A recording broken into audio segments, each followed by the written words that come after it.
Welcome to another episode of the Making of Champions Season 4. Today I have a distinguished guest. He is another part of Athletics LLC, otherwise known as Clyde. But other than that, he doesn't know who I call him. I call him the matrix of track and field. He's not Neo. He's transversed up to another level because he's gone through his pitfalls and his learning procedures towards this track and field. But the matrix in more of a sense that he knows the sprints, he knows the hurdles, he knows the jumps. He's a multifaceted coach. So I want to introduce San Jose State University's own Director of Cross Country Track and Field, Mr. Charles Ryan. I appreciate you, man. It's a pleasure to be here. I've seen a few of these. You've always done a great job, and I'm just honored to be asked to join you. Well, thank you. I definitely had to get you on here. We've had our run-ins as coaches on that competition platform. So, but we also had our quips at the spades tournaments and everything. Some epic ones, if I may remember correctly. True. But we want to go in and dive into to you and what made you what you are, make you champions. You know, you've gone on to be assistant coaches at a lot of places, and also you were director of track and field at the Arts Institute, and you won a championship there. And then you went on to you were at Alabama State University, where you helped Coach Richard Bean assemble a arsenal there at Alabama State, winning multiple championships. So what better person to have on here but you to come in and talk about the making of champions? You know. Yeah, I mean, I can run you through the shortened version of all of that. God, I feel like at this point, you just kind of wake up and your career is a lot longer than you ever thought it would be, right? I graduated from the University of South Carolina in 2004. A lot of people forget that part because a lot of people in this business know me as a West Coast kid, which I most definitely am. And I started at UCLA out of high school. So I've been all over the place. In 2004, when I graduated, I moved to Knoxville, Tennessee to train with the great Vince Anderson in hopes of finding out if I was good enough to be a professional hurdler, which talent-wise I may have been, but we never really got to find out because I tore my hamstring right before the 2004 Olympic trials. I was homeless at the time. I was living in my car trying to get myself to and from practice at the University of Tennessee and trying to stack money to make the trip back to Sacramento for the trials. So when that injury happened, it was probably one of the lowest points, in my life. And I started coaching 9-year-old little kids in the city of Knoxville, Tennessee for extra money on the side. Turns out I was pretty good at it. That first year, all 11 of my babies made it to the Junior Olympics. And the club in the city at the time, Knoxville Track Club, asked me to take over the high school element the following winter. Ultimately, we had some disagreements about how the business of the club was being run, and I broke away and started my own educational project that I called Track Knoxville. The whole focus was to not just have kids on, a club team, but was more so, driving education. And the whole idea was, if you're going to run for us, you're going to find a way to get a scholarship in the school. And so I ran that for 3 years, created it from scratch, ran it for 3 years. And in those 3 years, we put 17 of 18 of our kids into Division I. That mission, if you will, opened up some opportunities at the NCAA level. My first job that I ever was accepted to was Louisiana Tech under Gary Stanley, who still is the director of track and field down there at La Tech. But I worked directly under Sean Jackson, who's currently the jumps coach at TCU. In my relatively short 3 years there at La Tech, our women's team swept indoor and outdoor conference championships, went undefeated, sent a whole bunch of kids to nationals. Antoinette Cobb was the Honda Spirit Award winner, school record holder, and a phenomenal young lady. Clearly the highlight of my time there. From there, I ended up at Academy of Art University in my first opportunity to be a director. That was 2010. So I was at La Tech from 2007 to 2010. I was at Academy of Art in fall of 2010 as they were coming into being eligible for the NCAA. Art U, as we call it, had never had an athletics department. It's been there since the 1920s, but never did athletics until very, very recently.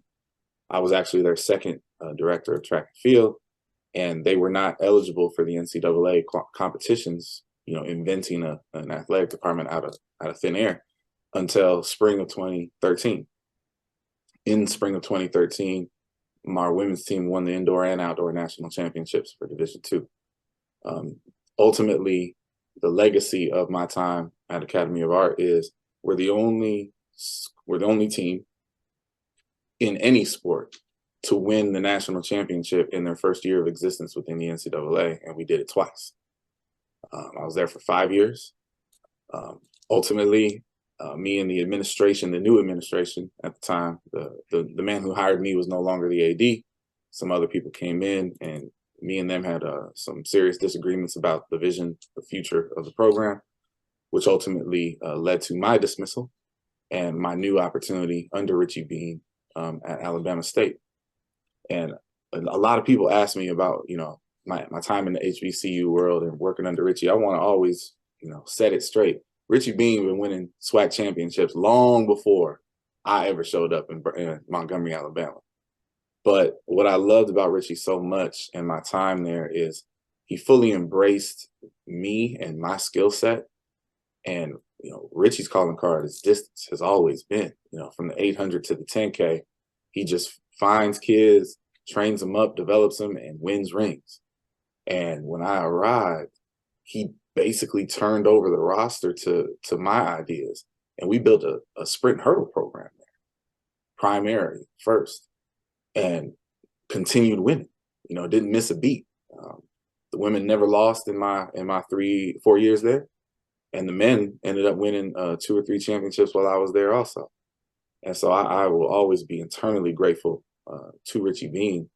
As far as I'm concerned, he saved my spirit in this business, because I was contemplating walking away at a time until I met him.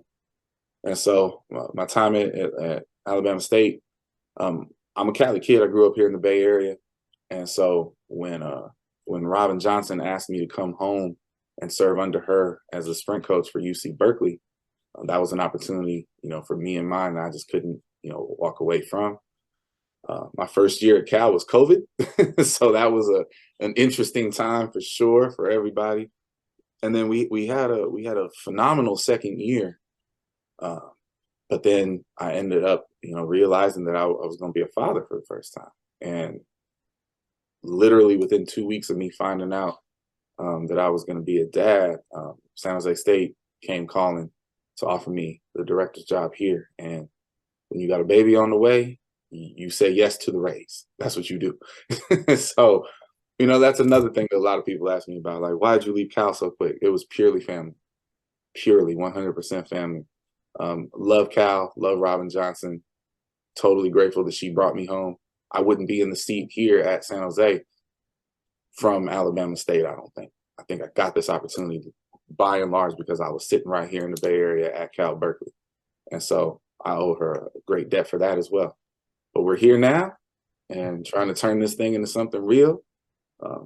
It's ironic that I'm talking to you today while you are down south working at USC, because everybody who knows anything about this business and about our sport knows that USC has the biggest legacy, the most, the most trophies, the most Olympians, the most everything, right?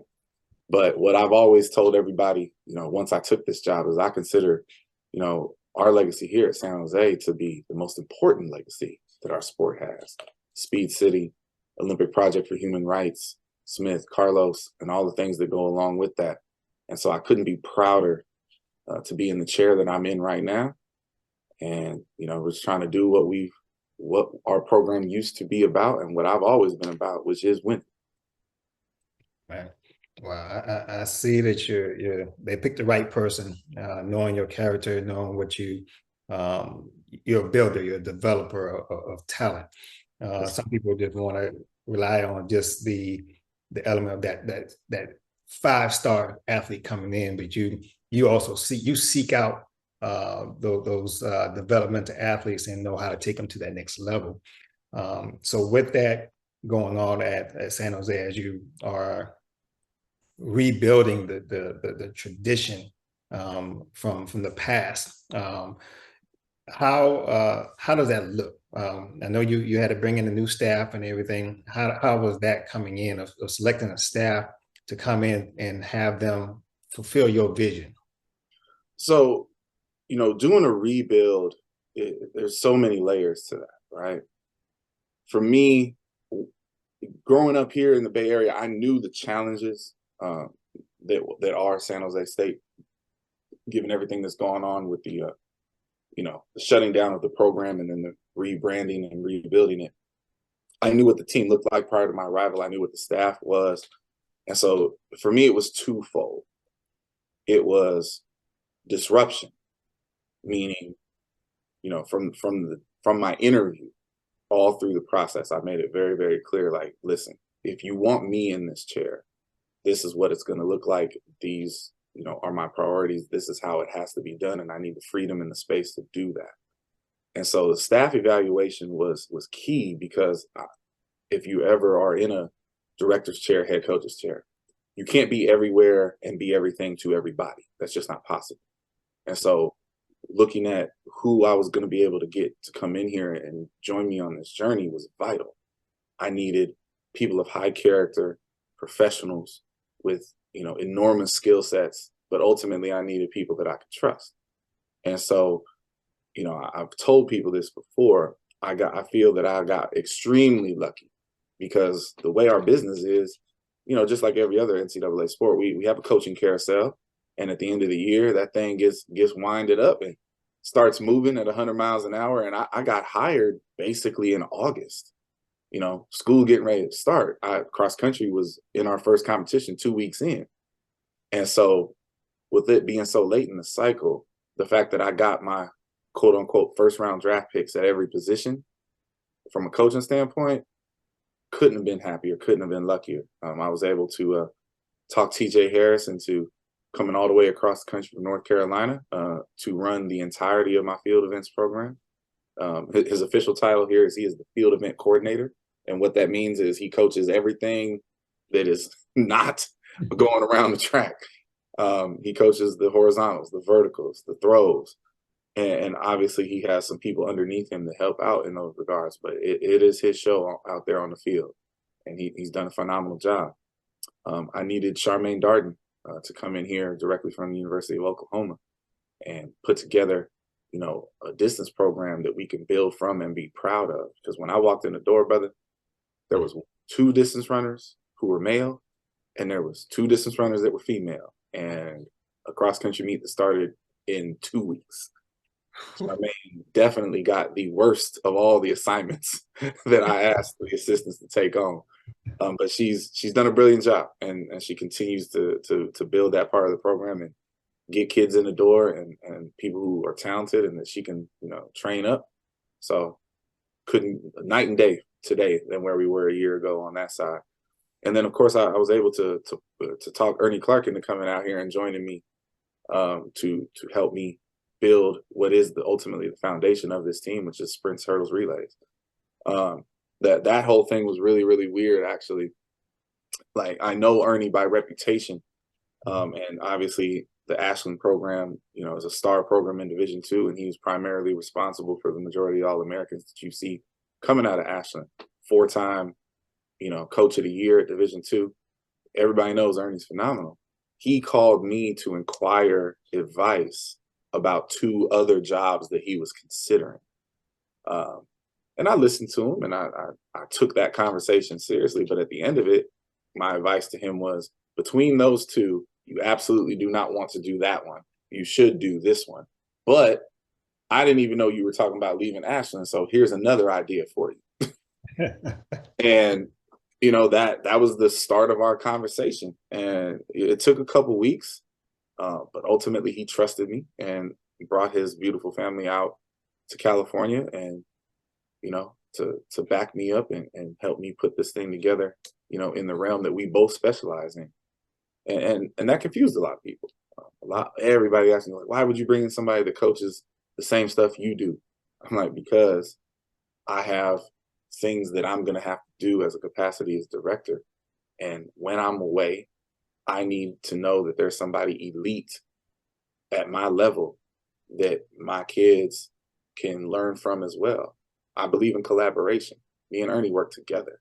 It's not you have these people and I have these people. It's not a male female split. It's not a long short sprint split. It's a collaboration.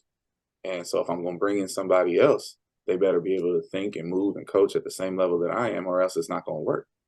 And so, like I said, man, extremely lucky to get all of my first round draft picks. And that's the coaching side. The other piece, which is always the harder piece, is earning the trust of the kids. Because when I walked in the door, there was not one person on the roster that was at San Jose State by my invitation. Not one of these people came to run for me, to perform under the vision that I have for the program. So there's a lot of trust that goes in there. And then, you remove the staff that did bring those people through and bring in a whole new cast of strangers. And it's like, who are these people and what are they talking about? And luckily, we inherited a fantastic group of young men and young women who understood that what we had built, in our brains for the future was going to be better for everybody.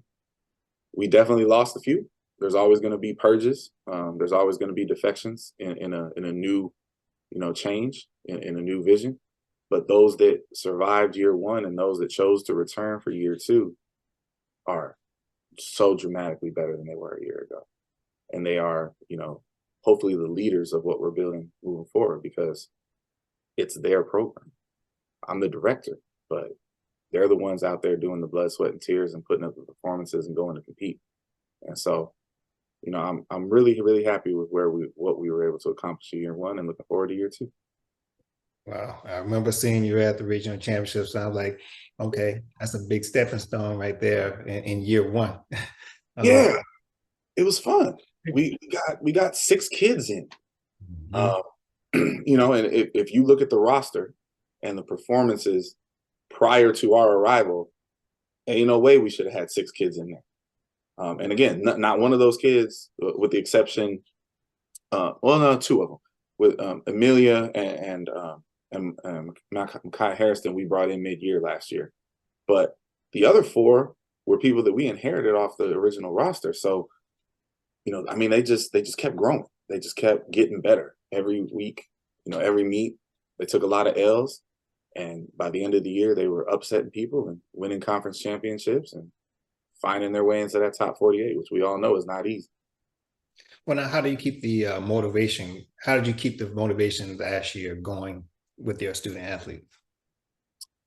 I think the messaging up front helped a lot. For me, I'm relatively young. I guess I've always been in this business. I just turned 41.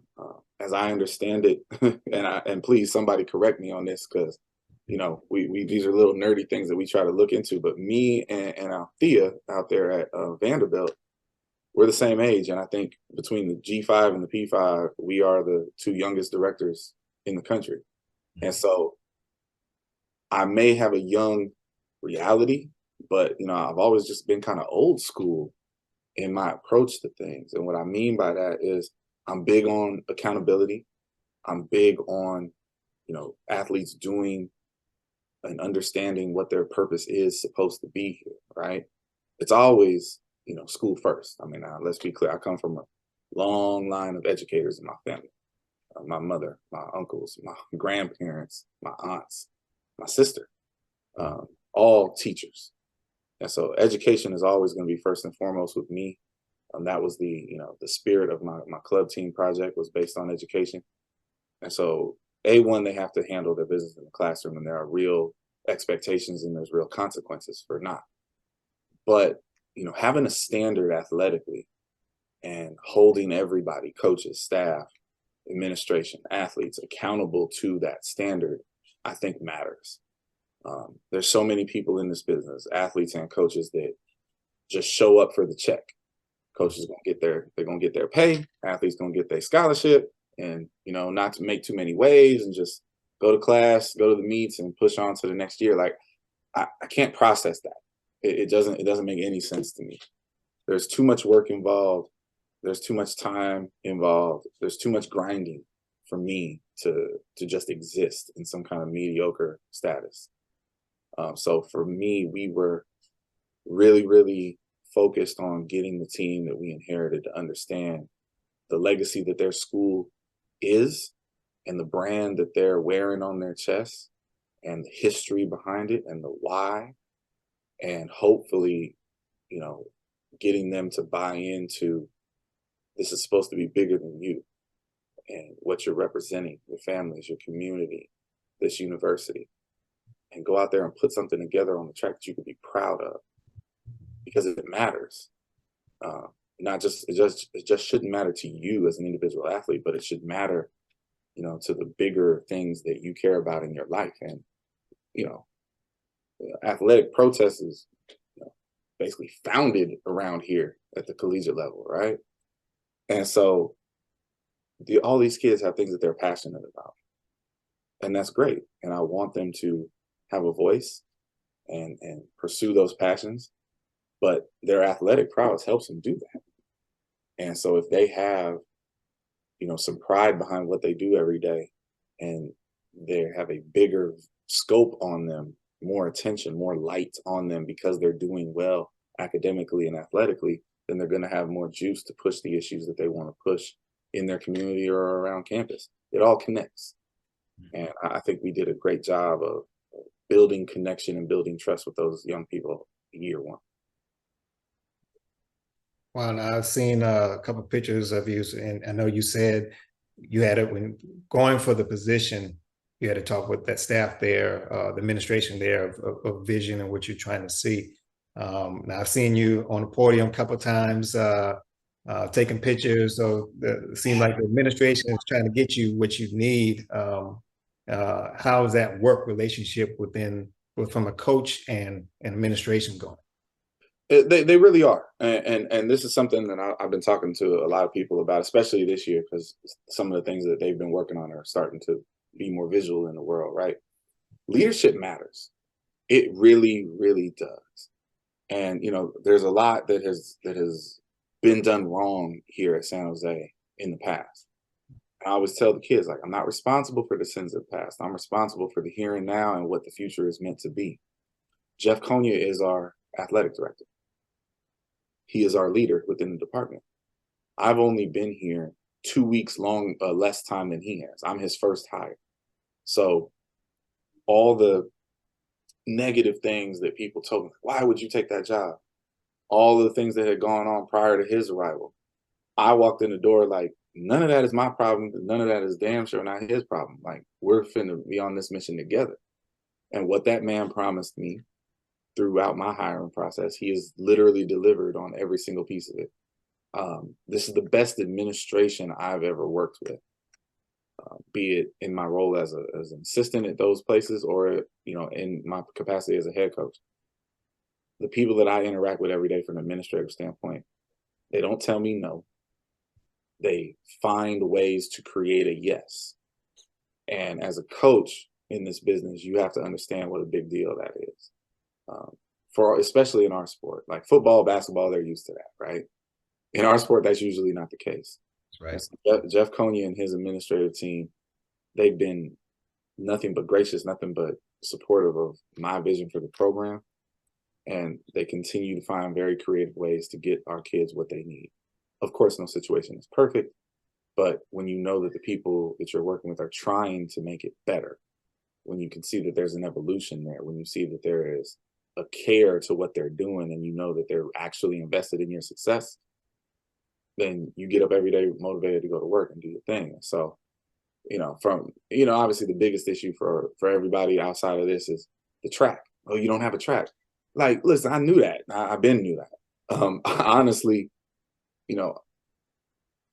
people talk to me as if that issue should be bigger of a deal for me than it actually is. Maybe it's because when we won 2 national championships at Academy of Art, we didn't have a track either. Maybe it's because I've done this already. But the track issue is a political issue for the university. It's, I've said this before,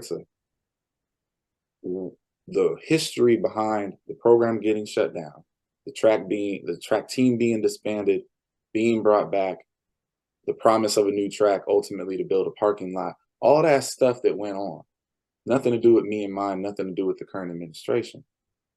But the day-to-day problem of not having a track, well, we train at the JUCO. It's fine. It's not a big deal. It's not like we're out here running in the street, right? But it's a political problem. It's a respect problem. It's a honor what our program is meant to be problem, right? And it's a real issue. But in the year and some change that I've been here, my administration has done nothing but work diligently to fix that issue. And, just a couple of weeks ago, in a combination with the county, Santa Clara County, the city of San Jose, and San Jose State University, they put together $9 million to help build what ultimately is going to be what they're calling the Legacy Project, Legacy Track and Community Center, where the history of what this program is and everything that comes along with it will be honored daily in, the way it should be, respectfully, but also the team will have an everyday home that we can train and, have lockers, and put on competitions for the community and ultimately, teach kids about the sport and why it's cool and why you should get involved and why specifically, our history matters. Right. So I'm excited about the whole thing. I'm the coach now. I wanted the shovels in the ground yesterday, but it's going to get done is the point. I tend to stay out of things that are above my pay grade, and when shovels go in the ground is most definitely above my pay grade. So I know that everybody's working on it, and now there's real money behind it, and that's always the biggest hurdle, right? Is the money. So it's going to get done. Anyway, in spite of, you still had people at the regionals. You still had 100%. Oh, that's not going to stop. And you're building your program. You're still attracting student athletes to come into the program and perform at the maximum optimal levels that you need them to perform at. Absolutely. And that, that's part of it, right? Like, listen, I've worked at a lot of places. I ran in the Pac-12. I ran in the SEC. I'm not going to act like I don't want to have first world problems, right? I'd love to have first world problems. But the truth of the matter is, when you come from situations like this and you have to grind a little harder, and then you go line up against these first world problems, kids are just a little bit more motivated, right? Just a little bit more out to prove something. And the truth of the matter is, except for my 2 years at Berkeley, those are the programs I've grown up in this sport, right? I've always been at the mid-major, the small school, trying to scratch and claw and fight our way up, up to the echelons and line up and compete with these people. And honestly, that's one of the things that I love about our sport, right? Like, don't get it twisted. An Alabama State is never going to be able to go toe-to-toe with an Auburn or an Alabama in football. oh, but we can line up and beat them in races because we did it all the time. You know what I mean? I'm not, San Jose State's football program is excellent, and Coach Brennan and them are doing a hell of a job. But the USCs of the world, you know what I mean? The Tennessees of the world, they're always going to have an advantage over, a G5 type of situation in football and basketball realm. But I can line up and race those people, and we can put hands on them, and we can knock them out of the box for regionals, and we can advance. So because our sport is so individually based, there's a lot of opportunity there to make some real noise against whoever. And that's what we wake up for every day. Yeah. Yes. Great story. And also just the genuineness of everything. And I think some people needed to hear that, in spite of difficulties or not having certain things, you'll still be able to persevere through and get the mission accomplished, or working towards even more and more of that mission that you have designed for the program there.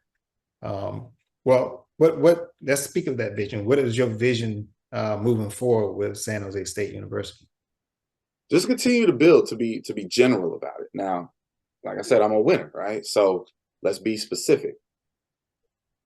For me, and I think all coaches come to this a little bit differently. In our business, I would say most people who are attempting to win are really, really focused on their conference championships first and foremost. And that's cool, and I get that. And trust me, my administration would love nothing more than for us to be the Mountain West champions. And that is a goal on my list, if you will. But if I'm being honest, that's not my primary focus. It's not at all. I want to score as many points at nationals as possible. I want to be a disruptor. I want to do the things that in the recent years, University of Houston was able to do, North Carolina A&T was able to do.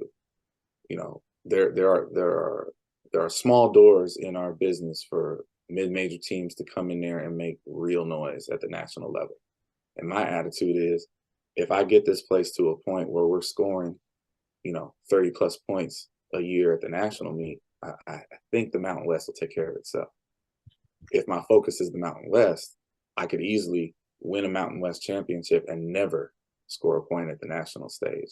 So if I'm taking time away from my family every day, if I'm grinding 8, 10, 12 hours a day, trying to build this thing into something real, if I'm really trying to honor the legacy of the great men that came before us, that was Speed City, if any of that means anything to me, then my goal has to be scoring points at nationals.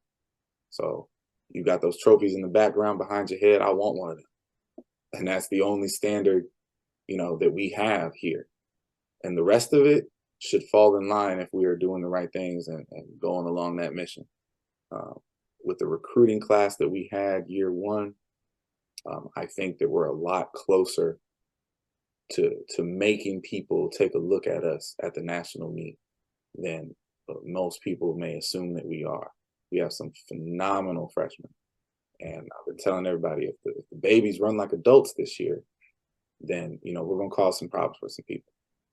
We're obviously a few years away from walking out of, Oregon or Texas or wherever the meet's going to be with one of those trophies, because you only get trophies for top 4, right? But that's the focus. That's the vision. And if it's not that, I don't really understand what anybody else is trying to do with their time. You mentioned with family, now you're a family man. How do you, and it can help some other coaches out there, how you make time for family, and with how the complexities of this coaching thing in track and field, how do you make that time? It's really difficult, man. And golly, it's really, really difficult. I've watched colleagues of mine, friends of mine, deal with that struggle and that balance my whole career. I've never had to actually consider it myself. And truth of the matter is, this year, it's even more difficult for me because Tiana, my partner, and Kai, my son, are spending most of the year in Ohio, because Tiana is finally in a position to finish her undergrad degree. When you turn pro at 19 years old and you have a 15, 16, 17 year career with all kind of medals and Olympic championships and all these things, school might go on the back burner for a while. And so, I'm super proud that T's in a position to finish, her education. It's always meant a lot to her, and I know it means a lot to me. So part of that is the sacrifice of she has to do it elsewhere.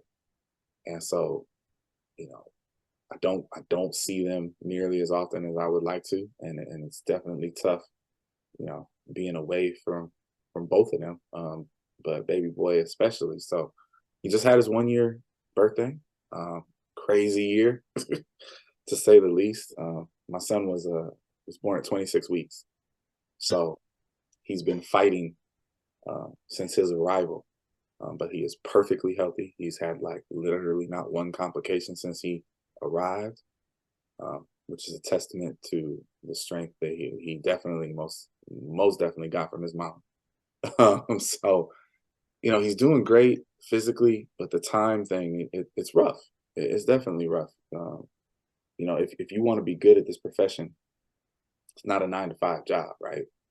It's way worse than that.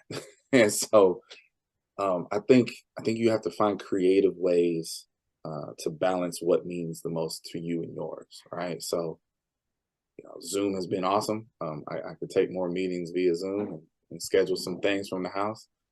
I try to create ways to take them on the road with me when they have time, and that works now because he's an infant, right? But eventually he'll be in school.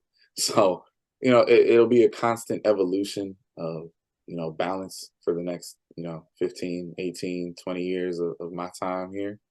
But I think when you actually cherish your family and you communicate well to your loved ones, I think that there's always a path to work those things out, and that's the plan. We're going to communicate well, and we're going to try to make it fun and find creative ways to make sure that he gets the best of everything from me, because that is my number one responsibility.